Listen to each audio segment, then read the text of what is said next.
The House is going to continue its process of repealing some of President Obama's regulations enacted in his final 6 months in office.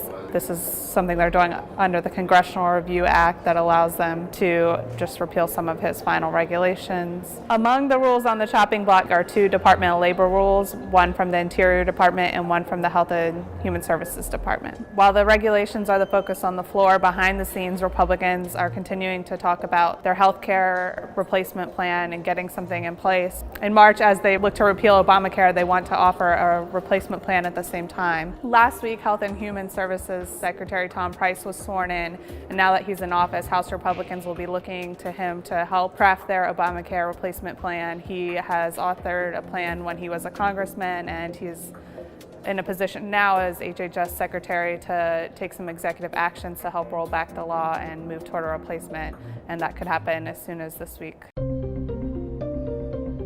So when the Senate returns this week, the first thing they'll be doing Monday night is voting to confirm Steve Mnuchin as the Treasury Secretary.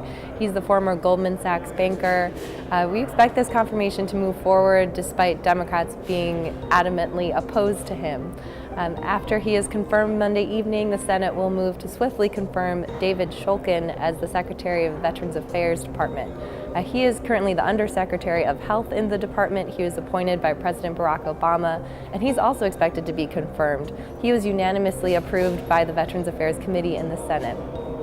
So on Tuesday, the Senate will be moving forward on confirmations. They'll take up Linda McMahon to be the administrator for the Small Business Administration.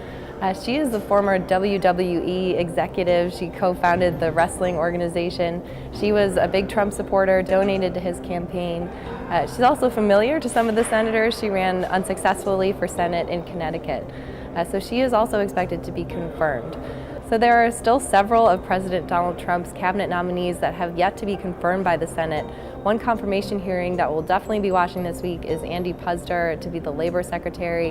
His hearing has been delayed several times as the Office of Government Ethics has reviewed his financial disclosure and conducted its own ethics review.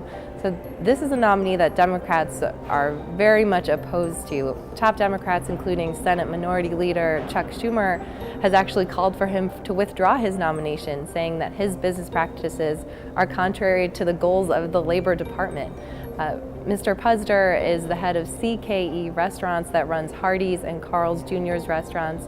You can expect Democrats to bring up his comments about minimum wage, labor protections, and those sorts of issues. So that's definitely expected to be a contentious hearing. So as the Senate returns this week, we'll also be watching for how leaders are going to work together. Last week was a really contentious week in the Senate with tense floor exchanges and late night sessions. So we're looking to see how leaders work together to figure out the confirmation schedule moving forward.